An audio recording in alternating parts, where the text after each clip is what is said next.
તો આગળ સમાચારોમાં વાત કરીએ તો સુરત મહાનગરપાલિકામાં 9,900 ફાઇલો ગુમ થઈ ગઈ. આનો મામલો જે સંદેશ ન્યૂઝના અહેવાલની મોટી અસર જોવા મળી રહી છે. સુરતમાં સંદેશ ન્યૂઝના અહેવાલ બાદ તપાસ તેજ કરાતા હવે ગુમ થયેલી ફાઇલોને લઈ સુરત એસઓજી તપાસ કરશે. 1,980 થી અત્યાર સુધી ફાઇલો ગુમ થયા. 170 કરોડ રૂપિયા એફડી અટવાતા એસઓજીએ એકાઉન્ટ વિભાગની પૂછપરછ હાથ ધરી છે. વધુ વિગતો સાથે અમારા સંવાદદાતા મનીષ પરમાર જોડાઈ ગયા છે લાઈવ. જી મનીષ, સંદેશ ન્યૂઝે અહેવાલ પ્રસારિત કર્યો અને હવે તંત્ર જાગ્યું છે, પરંતુ એટલા વર્ષ ક્યાં ગયું હતું? ક્યાં અધિકારીઓ ખોવાઈ ગયા હતા? ફાઇલો ગુમ થઈ જાય છતાં ખબર ના પડે.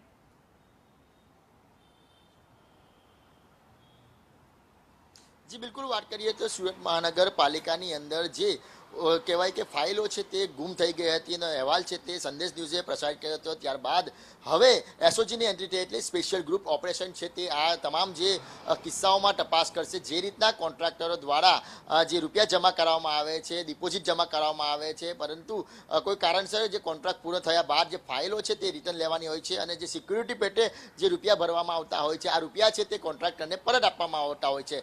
વર્ષોથી આ જ રીતના ચાલતું હોય છે, પરંતુ આ ફાઇલો છે તે ક્યાંક ને ક્યાંક દબાયેલી અને ગુમ થયેલી હોવાનું જાણવા મળ્યું છે. જ્યારે કોન્ટ્રાક્ટરો આ ફાઇલો લેવા ગયા હતા ત્યારે માલુમ પડ્યું કે તે ફાઇલ જ નથી મળતી. આશરે 9,999 જેટલી ફાઇલ છે તે 1980 થી નથી મળી આવતી. વારંવાર રજૂઆત અમને એપ્લિકેશન આપવા છતાં પણ આ ફાઇલો નથી મળી આવતી. વાત કરીએ તો આ જે ફાઇલો દબાયેલી છે એની અંદર 170 કરોડ રૂપિયા છે તે દબાઈ ગયા છે. આ તમામ જે રૂપિયા છે તે બેંકની અંદર જમા કરાવવામાં આવ્યા છે અને તેનું વ્યાજ પણ મળતું રહે છે. પરંતુ આ જે ફાઇલ ગુમ થવાના કારણે કોન્ટ્રાક્ટર અને જે કહેવાય કે મહાનગરપાલિકા બંનેને ફાયદો થતો દેખાતો નથી. એટલે ક્યાંક ને ક્યાંક ફાઇલો છે તે અટવાય છે, તેના પર પ્રશ્નાર્થ ચિહ્ન ઊભો થાય છે. કારણ કે 170 કરોડ રૂપિયાનો સવાલ અહીંયા આવે છે. નહીં તો કોન્ટ્રાક્ટરને આ રૂપિયા મળતા હોય છે, નહીં તો મહાનગરપાલિકાના આ પૈસા છે તે તમામ જે પૈસા છે બેંકની અંદર પડ્યા રહે છે અને તેનું વ્યાજ પણ આવતું રહે છે. પરંતુ કોઈ ટેકનિકલ કારણસર એ પૈસા છે તે કોઈ પણ ઉપાડી શકતું નથી. હવે જે કહેવાય કે તમામ જે તપાસો છે તે એસઓજી દ્વારા કરવામાં આવી રહી છે કે આટલી બધી ફાઇલો અને આટલા વર્ષોથી ગુમ થયેલી ફાઇલો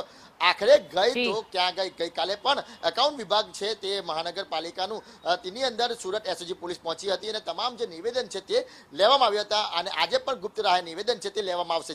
જી મનીષ, સમગ્ર માહિતી બદલ આપનો આભાર. તો આગળ પણ સમાચાર જોશું, પણ હાલ રોકાઈએ એક વિરામ માટે. આપ જોતા રહો સંદેશ ન્યૂઝ.